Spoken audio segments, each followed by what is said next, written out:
Alright. Okay, so Riot has recently released a development log discussing um, how they understand champions in League of Legends, how they understand how the meta works, and how they understand whether a champion is underpowered, overpowered, or working as intended in the meta. Um, they said a lot of stuff about, oh, we're going to be doing indirect changes to champions so that we don't have to outright nerf them, etc., etc. I'll run through some of the important points because a lot of it was just filler. These devlogs are an entire document, and there's only a couple sentences that are actually useful in them. It's just a PR thing to say, oh, we do actually care about the game, even though they don't. They use middle class language to try and create the illusion of like, oh yeah, we're really thinking about this deeply. Um, but as I would like to expound upon, they actually don't know really what they're doing, and it shows quite clearly. I mean, you ask anyone in Challenger at the moment, and they can smell the bullshit a mile off. Anyway, uh, I would. The focus of this is mainly to form a defense of Singed against what will likely be seen as, at least from Riot's perspective, Singed as being overpowered. When I don't think he is. I think, if anything, from the Conqueror nerfs, he's actually a bit underpowered because he doesn't have a keystone anymore. Spellbook doesn't feel that great. Predator doesn't feel that great. Aftershock doesn't feel that great. There's varied success, different people with different playstyles enjoying different things. That's to be expected, but everyone can agree that Singed doesn't have a keystone that works well with his kit. And this has been an issue for a while. Conqueror wasn't exactly the best pairing with Singed kit. I mean, the amount of auto attacks you'd have to weave in to try and proc Conqueror is what made it so catastrophic to add an extra 2 stacks to the Conqueror passive. We used it out of necessity, not out of thinking, wow, this is actually really useful. Like how Summon Airy works well with Lulu, for example. It works very well with her kit. We don't see that on Singed, not with any keystone at the moment. Until they do some sort of rework or they add new keystones, we won't see like a concise, well-functioning keystone that goes with Singed's kit. Anyway, with all of that out of the way, I pulled some statistics today, which is the 30th of June. I pulled these statistics from the respective websites, op.gg, champion.gg, and League of Graphs. Obviously, you can't necessarily trust any of these sites for their statistics, so I thought I'd get a handful of them just to show the general idea of where Singed is at. Right. So with op.gg, Singed is roundabout at a 52% win rate. He's roughly been at that place for the past few patches. I think for all of Season 10, he's been around 52% win rate. His pick rate has remained pretty low. Last patch, he was quite good. Just because of the way a bunch of different things work together. But in this patch, a lot of the draw that Singed had is sort of diminished. I particularly blame things like Pro Guides, who said that Singed was a very strong pick or was a hidden OP, etc., etc. Because they influenced a handful of people to think, okay, I'm going to pick up Singed. They tried out Singed. They didn't know what they were getting into because Pro Guides doesn't know about Singed. So they misinformed the public about Singed. So that's why there's a little spike. And then it goes back down to what it normally is. Because everyone that was trying to pick up Singed realised shit, this champion's quite difficult and I don't really understand how to play him. And they probably got sick of feeding very hard every game. And with the Conqueror nerfs as well, that would have pushed a lot of people away from playing Singed. So there's that. Champion.gg and League of Graph have a similar outlook. Interestingly enough, the higher the pick rate on patch 10.12 actually says there's a big decrease in the win rate, which is understandable because more people are trying to play Singed and they don't know what they're doing on Singed, so therefore they're failing more. That's to be expected. So he lost like a whole percentage of win rate. Fine, it bounces back. But that is, I wouldn't say you should look at this and think, oh, it bounced back in 10.13, those Predator changes or the Conqueror nerfs or the transition to new keystones is what's important. The changes are what pushed the weaker Singed players out, the ones that aren't committed to actually playing Singed.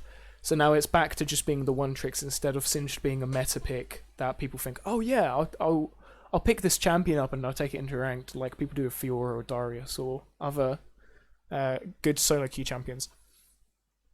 So yeah, don't look at that bounce back as anything positive. It's just a return to the status quo. And even then, it's actually lower than the average status quo. I can't remember exactly what happened in 10.9 for the dips on these graphs to be so low. But alas. Anyway, so we have that. He's still sitting around about 52% win rate, according to champion.gg as well. League of Graphs is actually really, really interesting because it shows the past 5 years of win rate scalings and popularity. And keep in mind, Singed has had a maximum of 8% popularity and a maximum of 65% win rate. I can't figure out exactly which issue it was with Singed that allowed him to have 65% win rate. It might be when Riot messed up the tick timer on his Q, so he was able to solo Baron very quickly. It was basically just amplified damage to a ridiculous amount. But as you can see, Singed is below his past 5-year average, roughly speaking. He's a bit better than 2015 to 2016-ish, but the past 3 years have been a lot better for Singed than currently. He's had some big dips in the past year. So his win rate it fluctuates. I mean, that's a very, very rough scale. Like, if this was the stock market, I would not particularly be interested in investing at the moment. With that being said, though, it's still around mid-50s. Not mid-50s. No, yeah, mid-50s. Just shy of mid-50s. His pick rate is obviously still abysmal. It's about 2%, as all these other graphs indicate. I mean, champion.gg says it's closer to 1.2%. OP.gg is a bit more charitable with the 2%. But it's around about 2%. So he's basically not getting picked, but he has a high win rate because only people who are committed to playing Singed are playing him. This is what is like sort of known in the community as the A-Soul effect, where Aurelion Sol is quite a shit champion unless you know what you're doing on him. So it's pretty much only the people who main Aurelion Sol that play him, other than his brief limelights in about very early season 10 and mid season 9 are the last times I can recall where he was actually a viable champion, and that was with his mini rework. Sort of like people like Midbeast and stuff were actually playing him. But generally speaking, he has next to no play rate, but he has a very strong win rate. I think it's somewhere around like 54% last time I checked. And that's just because the only people playing Aurelion Sol are the people that know how to play Aurelion Sol, and so do better, perform better, win more games because they're performing better on the champion. So it's called the ASOL effect, where a champion has a high win rate, or a deceptively high win rate, because the only people playing that champion are good at that champion. You don't have the rabble, as it were, playing the champion, doing poorly, losing games. At least not so much. Obviously, there's going to be people in Iron that play Singed for fun, and they don't do particularly well. And there's people who will grief on Singed because they think Singed is a grief champion. Akin to like Disco Nunu. Like Nunu has a bit of a disadvantage in his win rate because people do Disco Nunu. Anyway, so that's just a background of the current statistics we have on Singed's win rate and his popularity. Yep.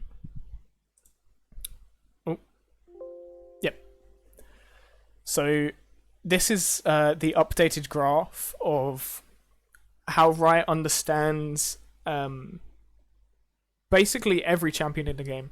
So this is their meta-analysis of how champions should be understood in terms of their ranking, like in what division they're being played in. And obviously splitting up into 4 groups. So we have the average group, which is Iron 4 to Gold 1. There's Skilled, which is Plat 4 to Diamond 3. There's Elite, which is Diamond 2 to Challenger. And then there's Pro Play. Obviously, these categorizations are nonsense. An Iron 4 player and a Gold 1 player are wildly different. They're extremely, extremely different. So if something is working well in Iron 4, which, given the game knowledge of the players and the mechanical capacity, it is pretty much anything that you can get your hands on, you can do well on, because your opponents aren't good enough to punish you. It's the general idea of the Iron division. It's below Bronze. It's people who aren't good at the game just inherently. They're just very bad at the game. They either haven't put the time in to learn the game, or they are brand new and they don't know what they're doing, or they just go on the game to fuck around. They don't care about improving, etc. So the fact they're even considering Iron 4 in how champions should be understood is very questionable. I understand why they would make this move, because obviously if you're in Iron 4 or you're in low Bronze and you look at these things, which I'm doubtful they would look at these things anyway, just because they have other things to be doing. I don't think many people in Iron 4 are particularly dedicated to the game. I think they have real lives. They do stuff outside of playing video games. But I would understand why Riot would want to go down the route of saying, well, at least we're considering Iron and Bronze players and their experience. Even though they aren't reliable for giving us information on how champions are performing, because anything can do really well, anything can do really awfully in Iron and low Bronze, we're still going to consider them in the average bracket, because if they read this, they might be upset that they're being excluded. That's understandable. If I was working for Riot, I would probably add this visual in and just lie about it, and just not take the information from Iron or low Bronze. It sounds mean, but in terms of an analysis of a game where the division separation is this large, I think it's justified. I mean, these statistics and these resources are there for people who are serious about understanding the game or getting better at the game or whatever. So having people who aren't actually participating in that process still influencing it is questionable. Because obviously the input of an Iron 4 player isn't... It's hard to say this without sounding toxic. An Iron 4 player doesn't have the game experience, doesn't have the game knowledge. They don't understand how the meta works. They don't understand the history of the game necessarily to have an informed opinion. It's like asking a child to do algebra who isn't a savant. You can ask them, fine, but the likelihood that you're going to get a useful answer is very slim compared to if you asked like a professor of mathematics, right? And that's sort of the separation here. I mean, also going all the way up to Gold 1, considering how large the player base is, I think the majority of players are in Silver or Gold. So the majority of the entire player base, keep in mind from Diamond 1 and above all the way to Challenger, that's about 1%, not 1%, 2% of all players. So about 2% of all players are either in Diamond 1, they're in Masters, or they're in Grandmasters, or they're in Challenger. That's how small the elite division is. It's 2% of the player base. Compare that to the average, which is about... Goodness, what would it be? Last time I checked, I want to say Gold was about 60% of players, something around there. And obviously add Silver on top of that. So it's a majority of the player base. So why is it that for such a large group of players, you only analyze them as one group, where you do changes based on that one group? So anything that happens in Iron 4 all the way to Gold 1, you consider as being exactly the same. Even though I can promise you, if you played a game in Iron 4 and then played a game in Gold 1, it would feel like a completely different game. So that's the first major issue I have with Riot's philosophy here, because they're just completely oblivious. I mean, I understand that a lot of Rioters are in these lower divisions because they have jobs. They have lives to be living. But surely they should be self-aware enough to know that they're not good at a game. And they should definitely know that putting Iron 4 and Gold 1 together in a grouping is ridiculous. It's absolutely stupid. They're so far apart. And this is the same for all of the other divisions, other than the Pro League, obviously. Because if you're a pro, you're a pro. It really is mind-boggling. And the reason I have such an issue with this is because if you look at the overhauled and overpowered and underpowered columns, it says nerf if any are true, buff if all are true. Right? So obviously they're trying to move away from the power creep they've been doing, which I agree with, because there is definitely a power creep that they haven't addressed succinctly. However, nerf if any are true. So let's say, for example, a bunch of people buy Smurf accounts or level them up, and they intentionally grief every single one of their placement games. They get put in low divisions. They work their way down to Iron 4. And then they just play perfectly on Smurf champions. Like, I don't know, Cassidin or Master Yi or something like that. They just play perfect games over and over again. And they do this enough that it influences how Iron 4 is perceived. Or they could even do this climbing all the way up to Gold 1, which most Smurfs do. Smurfs just shred through these lower elos. So if they push a champion to having a win rate of 52 to 54%, then it's essentially just saying, okay, these champs are OP. When it's not the case. It's just... Well, Mosty and Caston might be a bad example because they were both hyper carries, but they have clear weaknesses that you abuse later on. That's why it's very difficult, unless you're funneling, for Master Yi's in high elo to get away with doing Master Yi things like 1v5 pentakills. Unless the enemy team really drops the ball. Because the issue that Riot isn't considering is every champion is better if the enemy team is bad at playing the game. Like I could go into Iron 4 and I could absolutely destroy on Singed. And that's not to toot my own horn, because it's not about my skill on the champion, it's not about how strong the champion is, it's about how bad the enemy team is. So obviously, if you're basing it off of that, where, oh, this champion's doing really well against bad players, that shouldn't have an impact on how the champion works in, like, the skilled bracket, or the elite bracket, or the pro bracket.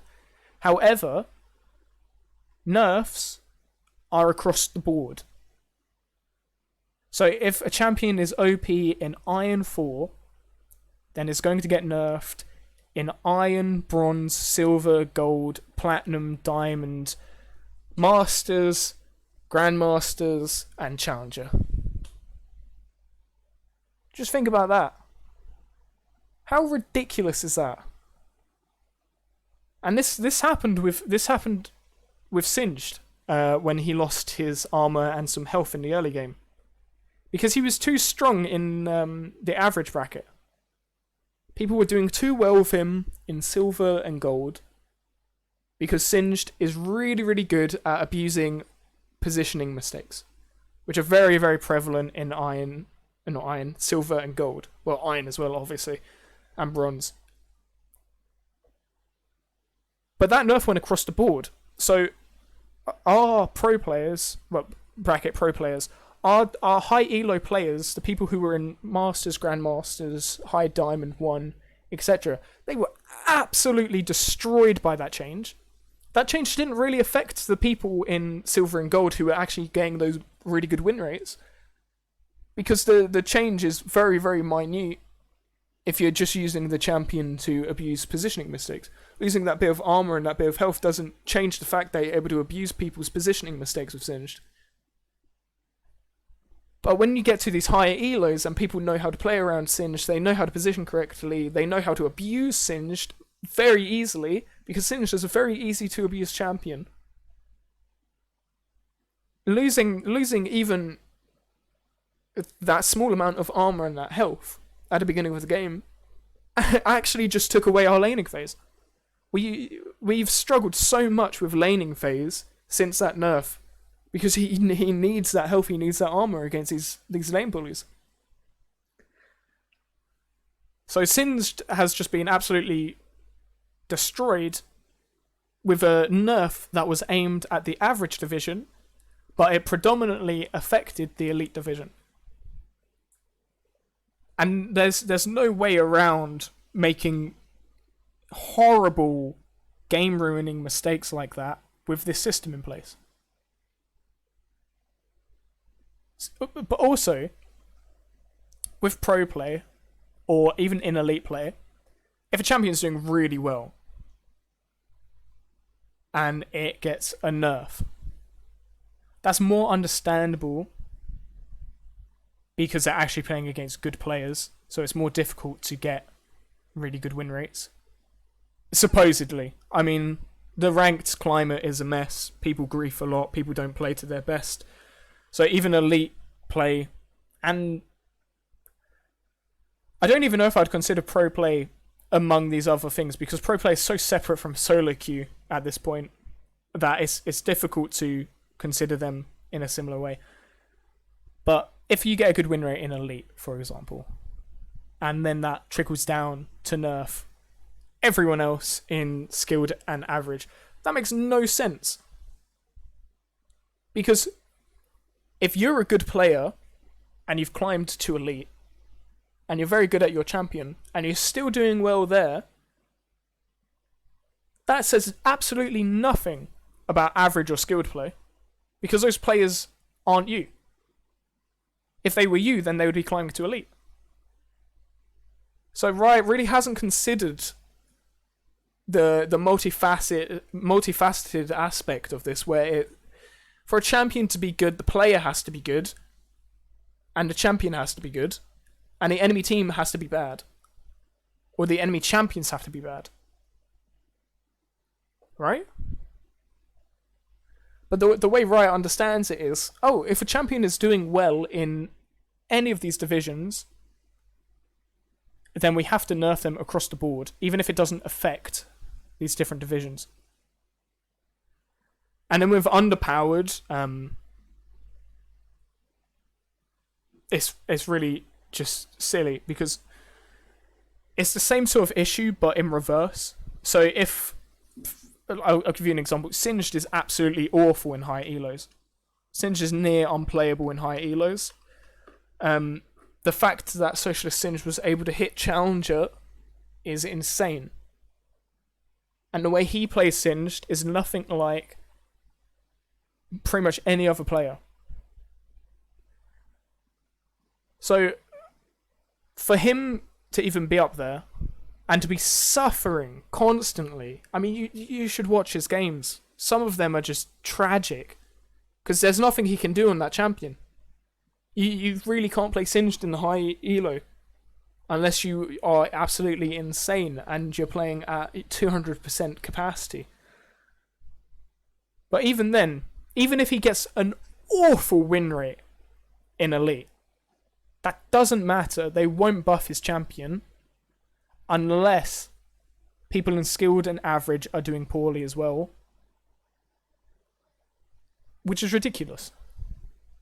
How are you supposed to say, and this is something they actually said in the development log, which I will link in the description.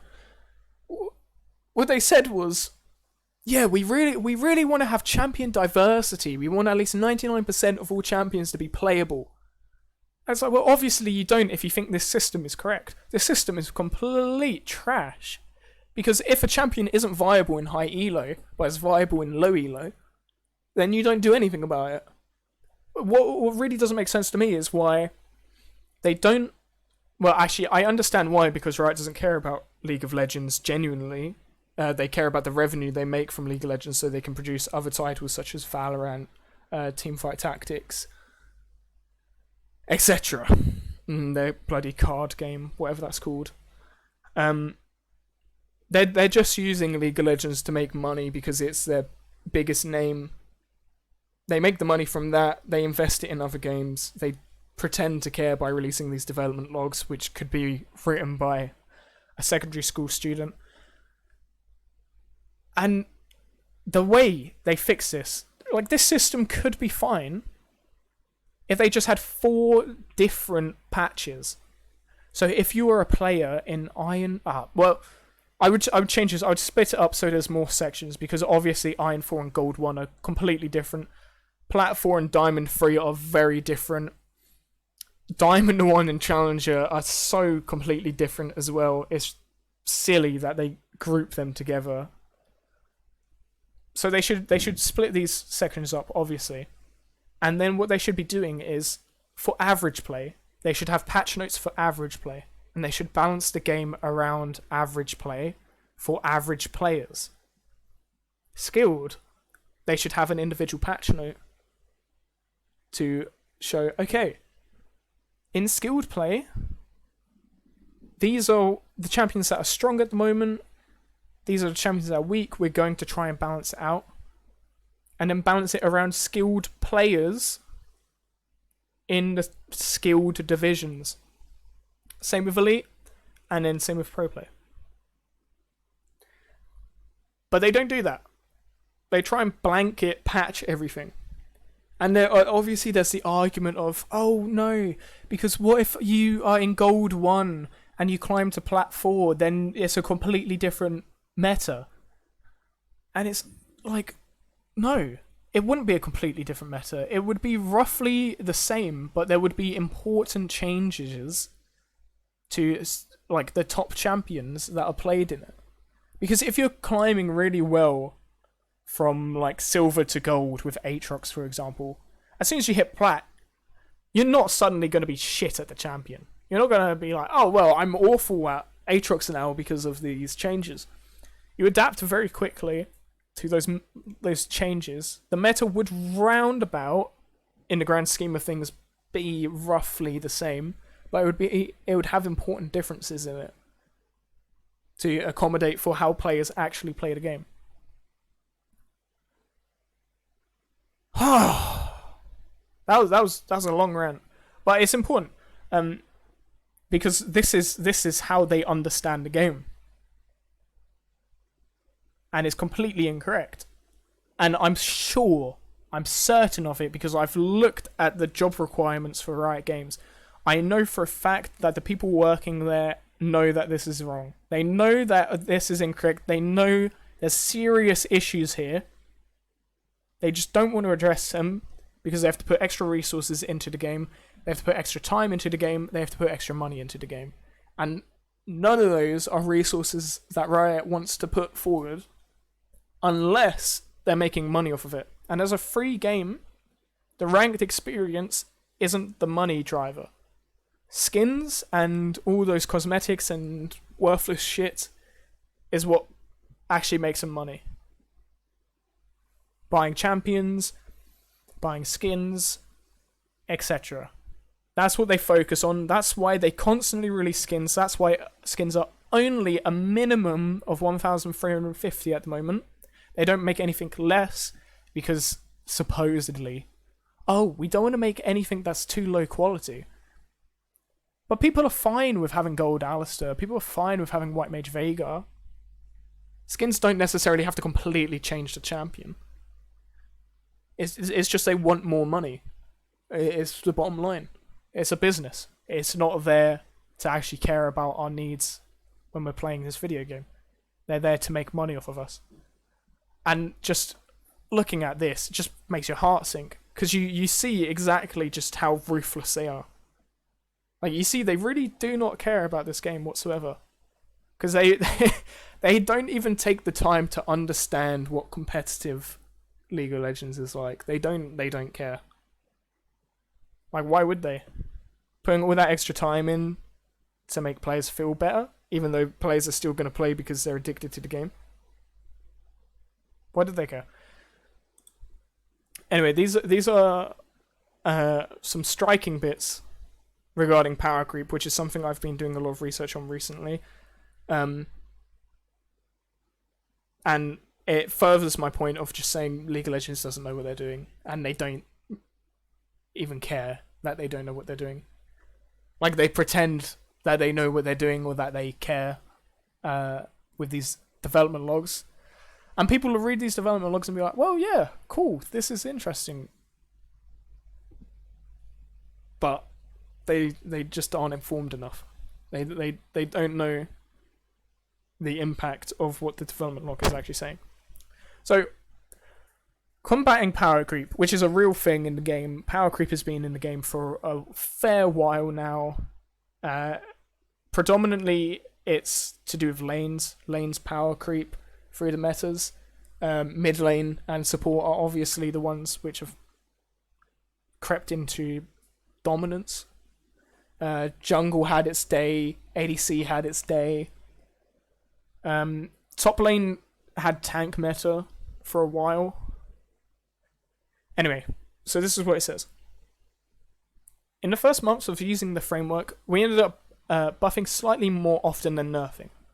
At the time, we were alright with that minor trend, as we were bouncing back from a period where the community felt we were too hesitant to buff underperforming champions. After Worlds 2019, however, we ran into a spike of buff-heavy patches. This was primarily because pro play wasn't happening, so it wasn't guiding us towards the usual number of nerfs. This is extremely worrying that Riot is lost on how to balance the game if pro play isn't going on. Because pro play is completely foreign to solo queue. So why are you even using that as a standard anyway? Like, not every top laner is Dyrus, not every mid laner is Faker, etc. I don't, as you can tell, I don't pay attention to pro play that much. Because it's a completely different game. Like, what you see in pro play doesn't happen in solo queue. Not even in Challenger. Like, maybe there's small trends that carry over, like using a ward at the start of the game, going back and getting a sweeper if you're jungler. But those sort of things were mainly popularized by people like Tarzan and other entertainers on Twitch who are playing solo queue. They're not playing these pro play games because pro play is completely foreign. It's just a hyper version of League of Legends where team play actually matters instead of just being in solo queue with some randoms who don't talk to you. They flame you, they harass you, they grief, they troll, etc. They do everything in their power to make you not win the game. It's next to impossible to get a game where everyone communicates on comms, for example, because these pro play games, all 5 of them are talking to each other on comms. They're all in their main role. They're all the top of their game on those given champions. They're all playing meta champions. They are all playing to win. You don't see people running it down mid in pro play. Other than that one Dignitas game in like 2014. So to say this was primarily because pro play wasn't happening, so it wasn't guiding us towards the usual number of nerfs. So they understand how to nerf the game based on the very, very best players and how well they can utilize certain champions. Instead of looking at the majority of players that aren't in pro play and who are struggling on those champions. Because those champions aren't good in their given division. Like a great example of understanding this is if you look at Talia. So Talia had a period in the meta where she was a very strong pro play champion. But if you take your average Iron 4 player, for example, or anyone in like a low division, and you give them Talia, they are not going to perform nearly as well on Talia because she's very mechanically intensive. Like, I remember when Talia came out and a lot of people in Silver and Gold were really struggling with how to use her W, because it's like a Rumble or a Victor ability where you have to click it and drag it. And they weren't used to that in kits because people hardly ever played Victor, people hardly ever played Rumble at that time. So when she was released, it was very difficult. And also, the 2 Qs she has was very confusing. How to use her ultimate was difficult. How to do her combo of throwing her E out as she Ws and Qing to do massive damage was very tricky to do for a lot of people. And nonetheless, because she's mechanically intensive, it let champions with good mechanics shine. Because they knew how to utilize the kit effectively. So to say Talia is good in pro play or very high elo, well, actually not even high elo, because high elo is separate from pro play. They're different things. So to say Talia is very good on pro play because she can do these roams and she can lock off people so her team can collapse on her position to kettle people into a position, blah blah blah blah blah. It doesn't happen in solo queue. You're not going to get that sort of communication. You're not going to get that sort of prodigy Talia player unless you're playing a pro play. You're playing with people who can dedicate a significant portion of their time, essentially all day, to playing that champion on release to figure out how to play her effectively. And then if she's popular in pro play, she gets nerfs. And Talia has had nerfs because she was strong in pro play. But that doesn't mean she's some monster in solo queue. Unless you're a very mechanically gifted player, and this is where I would extend this to the elite play aspect, Talia is not that useful for you. Like, there's other mid laners that you could be more effective on because you're not as mechanically intense, and you're not as mechanically skilled. So for them to just outright say this, saying, well, we're combating power creep, but here's the reason why we had a bunch of buff-heavy patches, blah, blah, blah, blah, blah, because we didn't have pro play to guide us. Well, you shouldn't have pro play to guide you ever. You should never have that. Because pro play is so divorced from the actual game at large that it's not even useful to base the game off of pro play. Because a majority of people are playing the game to have a bit of fun. Maybe they're students or young adults trying to like improve themselves by improving at a video game and learning mechanics, etc., etc. But they're not people who are dedicating their lives to playing this video game at a top tier, competitive, professional level. They're not earning money from it unless they're a streamer, and even streamers throw for content. So that bit just really worrying. I mean, the thing that worries me the most is I knew this was happening, but the fact they just outright said it is what worries me, because they think it's acceptable for them to conduct their balancing like that. When it's not. It's absolutely not acceptable for a company of this standard to be using such weak reasoning and such stupid shortcuts to getting results, or just trying to make changes to the game where it supposedly matters what they're doing, or where they can make a development log and say, oh, we're doing this. It's absolutely unacceptable. But nothing's really going to happen about it, because they don't care about the game, so people complaining about it, they don't care. So with power creep management, if we buff more than we nerf for several patches in a row, consider additionally nerfing.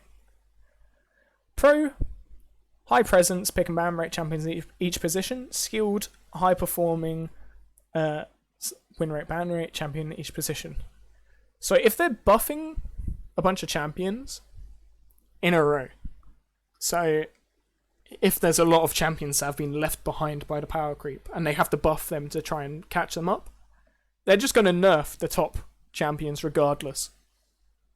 So if one, so for example, Akali has a very awful win rate. If they buff Akali, then they buff Singed one day on a blue moon. If they buff Singed and they buff these other champions that don't really perform insanely well in certain divisions, then they necessarily have to start nerfing other champions, or they have to consider nerfing champions from pro play and platinum to diamond division. Even if that champion is doing fine, is healthy in the meta, and they're strong because of good reasons. Like, in the tank meta, for example, tank champions were strong, overpowered, but we could see a genealogy of why they became strong, and it was justified in that sense, because that is what the meta had been building to. So the tanks deserve to have their day in the sun, because that's what it had been building to. Even though the tank meta was awful, at least we understand why they were OP. Whereas if they're just buffing ADCs, or like they did recently, just ridiculously, by giving them more health than Singed does,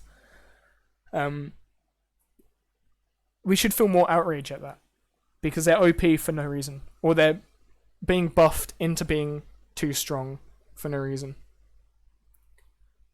So having all these champions that are strong, and then you have to nerf the best champions because other champions aren't doing as well, which isn't something they should be doing if they're trying to combat power creep, because they're just creating an inverted form of power creep, because they're just dragging the stronger champions down, trying to level it out, but then they're also buffing the weaker champions. So they all, and this would work out in theory if the development team, like Mark Yetter and people, knew what they were doing. But the thing is, they overbuff and they overnerf. So they never find a good balance. They either make a champion, they either take a weak champion and buff it so it's stronger than the stronger champions that were nerfed, and then you've just got an inversion where it's like, well, we still have this hierarchy where there are champions that need nerfing and there are champions that need buffing, because they don't understand how the meta works. So you see what I mean, where it's like, so let's say Fiora's doing really well and Akali isn't doing very well on win rates. You nerf Fiora, so let's say Fiora is S tier, Akali is B tier. You nerf Fiora, she goes down to A tier, then you buff Akali and she goes up to S tier. Then Akali's better than Fiora, and you don't have any balance there. So you still have the same issue. because you need to invert that again, or at least try to fix that, because you've just taken Fiora from being S tier and Akali being B tier to Fiora being A tier and Akali being S tier. You see? So this whole notion of if we buff more than we nerf for several patches in a row, so if we create power creep, then we're just going to blanket nerf a bunch of champions because we've done power creeping. So they're not actually trying to address power creeping in a reasonable way. They're just trying to say, when we eventually and inevitably fuck up and power creep, we're going to nerf a bunch of champions in an attempt to counteract the power creeping we've already done, instead of just counteracting power creeping before it even starts. Which is so silly. I mean, really, like, to work at Riot as one of their members of staff, you have to be very, very, very well done in your respective field. You have to be very good. Like, you don't get in as just some schmuck. So to see these solutions being pumped out by these supposedly amazing people in the field is just heartbreaking, because it really shows, like, the gaming industry at large really is just awful. Like, if this is the best we've got, then we've got nothing at all. And I mean, this isn't a particularly Singed focused video, and obviously people are interested in Singed. But I mean, like, this is something that you can't ignore, and it's gonna affect Singed very heavily, and I can already feel it. I know for a fact Singed is going to be in an awful spot unless they buff him soon, because I've been monitoring the power creep of top lane, and the power creep is really, really, really not in Singed's favour at all. And just looking at their design philosophy, it just makes me think, Jesus Christ, Singed is out of here. So on that cheery note, I've ranted enough. I think you understand the point of what I've been talking about. Yeah. So I'm just gonna end it there.